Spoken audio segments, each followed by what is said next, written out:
ఎట్లనగా యెహోవా అబ్రహామును గురించి చెప్పినది అతనికి కలిగజేయనట్లు తన తరువాత తన పిల్లలను తన ఇంటి వారిని నీతి న్యాయములు జరిగించు యెహోవా వాక్కును గైకొనుటకు అతడు వారికి ఆజ్ఞాపించినట్లు నేను అతన్ని ఎరిగి ఉన్నాను. ఆమేన్. అబ్రహాముని ఎరిగాడంట దేవుడు. ఏమెరిగాడు? అబ్రహాము తర్వాత తన జనరేషన్ కూడా నీతి న్యాయాల్ని బోధించేవాడుగా ఉన్నాడు. Head of the family. నిప్పుడుకి దహన బలి బలిపశువేది అని అడిగాడు. దహన బలి ఎవరండి? అబ్రహాము తెలుసు, కొడుకే తెలుసు, కానీ కొడుకు తెలియదు అసలు. దహన బలికి గొర్రెపిల్ల ఎక్కడ అంటాడుగానే కుమారుడు అంటున్నాడు, అయినా యెహోవా చూస్తుంది. దహన బలికి దేవుడే చూస్తుంది. ఆమె ఎంత నిరీక్షణ, ఎంత విశ్వాసం. అయితే నేరుగా అక్కడికి వెళ్ళి బలిపెట్టే మీద యవనస్తుని బంధించి పెట్టినప్పుడు నోటు చేశాడా, మాట్లాడా? ఏం నువ్వు చేశాడు ముసలుడా? ఏం తమాషా పడుతున్నావా? కిందేమో దేవుడు చూసుకుంటున్నావు, నన్ను బంధించి బలిపెట్ట మీద పెట్టి పైకి కప్పుతున్నావు అని ఏమైనా మాట్లాడినట్టు బైబిల్ లేదు. ప్రభు మాట చూడండి, 22వ అధ్యాయం 14వ వచనం చదువు, 12 చదవండి. అప్పుడు ఆయన ఆ చిన్నవారి మీద చేయి వేయడము అతని ఏమీ చేయకు, నీకు అక్కడ నీకు మాటి వానికి నాకీయ వెలుదీయలేదు కనుక నీవు దేవునికి భయపడి వాడవని ఇందువల్ల నాకు కనబడుతున్నది. కొమ్ములు తగులుతున్న ఒక పొట్టేలును వెలుగుతూ కనబడిన అబ్రహాము వెళ్ళి ఆ పొట్టేలును పట్టుకొని తన కుమారునికి మారుగా దేవుడు చూసుకున్నాడా? అంటే బంధించి బలిపేట మీద పెట్టి కత్తి ఎత్తినప్పుడు కూడా ఇస్సాకు నోరు తెరవలేదు. ఆమేన్. హల్లెలూయా. నోరు తెరిచాడా? అంటే తండ్రిని ఎంత గౌరవించాడు కదా, తండ్రికి ఎంత లోబడ్డాడు కదా. అంటే తండ్రి మనసుని ఎరిగినటువంటి నీటిలో నీటికి ముఖం కనపడుతుంది, నీళ్ళు చూడండి, నీటిలో నీళ్ళు ముఖం కనపడుతుంది కదా. ఒకరి మనసు ఇంకొకరి మనసును చూడవచ్చు కాబట్టి, అంటే ఒకరి మనసు ఇంకొకరి మనసు కనపడుతుంది. నా మనసు నీకు గుర్తుపెట్టుకోవచ్చు. అబ్రహాము మనసు ఇస్సాకు తెలుసు, ఇస్సాకు మనసు అబ్రహాము తెలుసు. నీటిలో ఒకరికి ముఖం ఎలా కనబడుతుందో ఒక మనిషి యొక్క విశ్వాస జీవితంలో ఒకరి మనసు ఒకరికి తెలుస్తుంది. ఆమేన్. అంటే నోరు తెరవలా ఇస్సాకు. కాబట్టి ఇస్సాకు బదులుగా దహన బలి దేవునికి బదులుగా జీవితంలో బదులుగా యేసు మరణ శిక్ష అనుభవించినట్టే కదా. ఇంకొక వ్యక్తిని జ్ఞాపకం చేస్తాను. హెడ్ ఆఫ్ ది ఫ్యామిలీ ఎలా ఉంది? భార్య ఎలా ఉంది? మరి అండర్స్టాండింగ్ ఎలా ఉంది? పిల్లలు ఎలా ఉన్నారు? ఆలోచన చేయమని చెప్తున్నా ఈ సమయంలో. నెక్స్ట్ వ్యక్తి యోబుని జ్ఞాపకం చేసుకోవాలి. అవునా? యోబు గ్రంథం వచ్చేయండి. యోబు గ్రంథం రండి. యోబు గ్రంథం 1వ అధ్యాయం 1వ వచనం చదువునా? యూది దేశమందు ఉండెను, అతడు యథార్థవంతుడు న్యాయవంతుడై ఉండి దేవుని యందు భయభక్తులు కలిగే. ఈయన కూడా నోహలాగే కనబడుతున్నాడు మనకు. హెడ్ ఆఫ్ ది ఫ్యామిలీ ఎట్టున్నాడంట? ఆయన యథార్థవంతుడు, న్యాయవంతుడు, దేవుని యందు భయభక్తులు కలిగి చెడు తనం విసర్జి ఎట్లా దేవుడు పెట్టి ఒకరు. అందుకని ఇక్కడ అంటున్నాడు, ఈయన మనకు ఆదేశం. అతడు యథార్థవంతుడు న్యాయవంతుడు దేవుని యందు భయభక్తులు కలిగి చెడుతనమును విసర్జించిన వాడు. ఆయన వరకు అలా చూడండి. ఇంకా చాలా క్వాలిటీస్ ఉన్నాయని, కానీ పిల్లల విషయం ఏం చేస్తున్నాడు చూద్దాం. 5వ వచనం చదువు.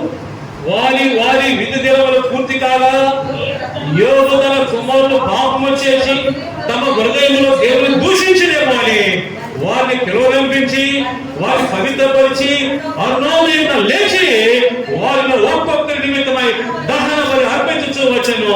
యోబు నిత్యము పాలించే కుటుంబం కొరకు బిడ్డలు ఏమైనా పాపం చేశారేమో దహన బలి అర్పించి వారి పవిత్రపరిచేదానికి ప్రతి దినము కూడా దేవుని సన్నిధిలో కనిపెడతాడు యోబు.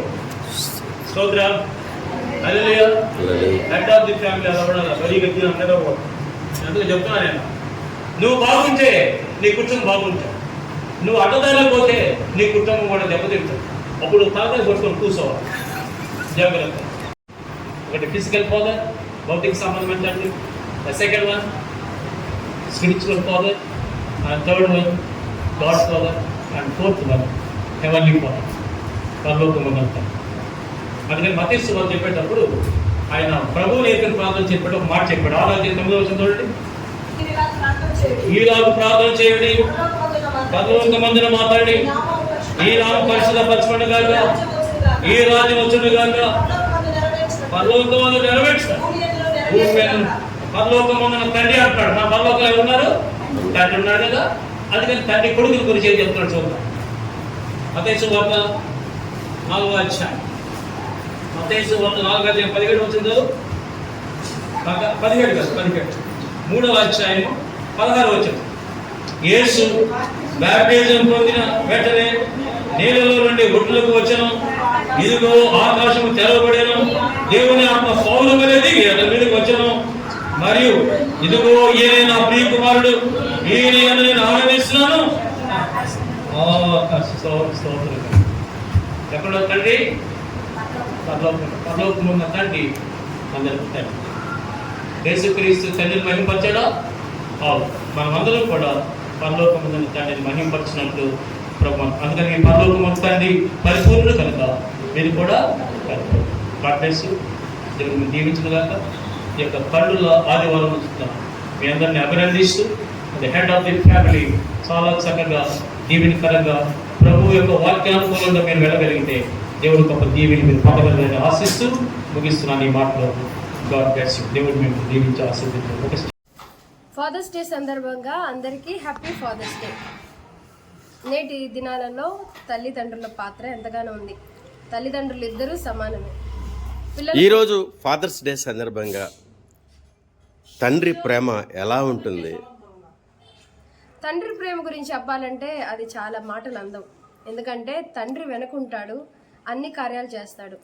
బయటకు వెళ్ళిన దగ్గర నుంచి ఆహారం విషయంలో మనకి ఏది కావాలన్నా, ఏది అవసరం ఉన్నా కానీ తండ్రిని అడిగినప్పుడు తండ్రిని కాదనకుండా అన్నీ సమకూరుస్తాడు. తండ్రికి ఉన్నా లేకున్నా బిడ్డలు బాగుండాలని ఈ దినాలలో బిడ్డల కోసం ఎంతగానో కష్టపడుతున్నారు. తల్లి ప్రేమ కనిపించేస్తుంది కానీ తండ్రి ప్రేమ కనిపించదు, అది వెనుకుంటుంది, అయితే లోపల ఉంటుంది. పైకి అంటానికి ఇప్పుడు కాదు, ఇప్పుడు సమయం కాదు, ఇప్పుడు నేను కొనలేను, ఇప్పుడు నా వల్ల కాదు అంటాడు. కానీ తర్వాత మనం అడిగిన వాటన్నిటిని ఆలోచించి ఆ సకాలంలో వాటన్నిటినీ ఇచ్చేందుకు తండ్రి ఎంతగానో తోడ్పాటు ఉంది. అయితే తండ్రి ఎప్పుడూ వెనకపాటులో ఉంటాడు, ఎప్పుడు అట్టడిగానే ఉంటాడు. తను తక్కువగా ఉన్న బిడ్డలు ఉన్నతమైన స్థానంలో ఉండడానికి తండ్రి ఎంతగానో కష్టపడుతుంటాడు. అయితే ఎక్కువగా తల్లికి పేరు వస్తుంది, తల్లి ఇలా చేసింది అలా. కానీ తండ్రి అంతకంటే ఎక్కువగా కష్టపడతాడు కాబట్టి తండ్రి పేరు కొంచెం తగ్గినా ఆ ప్రేమ మటుకు ఎప్పుడూ తగ్గదు. అయితే వాళ్ళు మంచిగా మనం ఇది కావాలి అని అన్నప్పుడు అది ఎంత ఎక్కువైనా, ఎంత రేట్ అయినా, ఎంత కాస్ట్ అయినా, వాళ్ళ స్తోమత మించి ఉన్నప్పటికీ కూడా వాళ్ళు దాన్ని మనకి తీసేయడంలో ఒక 2 రోజులు 3 రోజులు కొంచెం ఆలస్యమైనా దాన్ని మనకి తీసిస్తూ ఉంటారు. అయితే మనం కొన్ని సొంత ఒక వయసు వచ్చినాక కొన్ని నిర్ణయాలు తీసుకుంటాం. తల్లిదండ్రుల కంటే ఎక్కువగా ప్రేమించేవారు మన జీవితంలోకి వచ్చినప్పుడు అదే నిజమైన ప్రేమ అనుకొని వాళ్ళ కోసము ఎంతగానో మనము వాళ్ళ ప్రేమ కోసం మనము తల్లిదండ్రులను వెనకబెడతాం. వాళ్ళు వద్దమ్మా ఇది సరైన మార్గం కాదని చెప్పినా కానీ ఆ తల్లిదండ్రులు మాట కాదని చెప్పి సొంత నిర్ణయాలు తేలిపోతుంటారు. దీనివల్ల మనము పొందుకునేది ఏంటంటే చివరి వరకు దుఃఖమే. అయితే నేను చెప్పేది ఏమిటంటే తల్లిదండ్రులు నిర్ణయాలు గొప్పగా ఉంటాయి.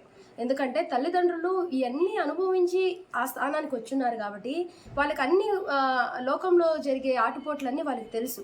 కాబట్టి మనం ఏం చేయాలంటే తల్లిదండ్రులకు లోబడాలి.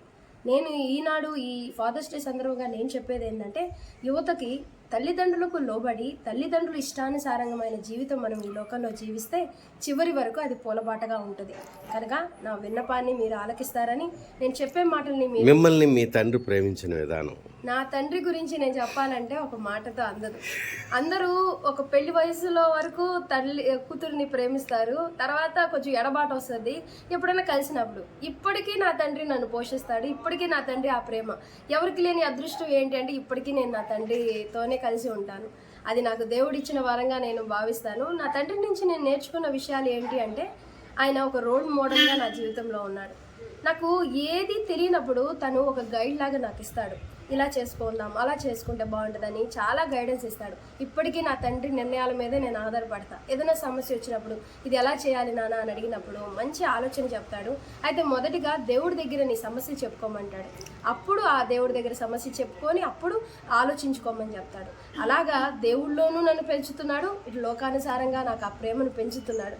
నా తండ్రి స్థానాన్ని నేను ఎవరికీ భర్తీ చేయలేని గొప్ప స్థానం నా తండ్రిది.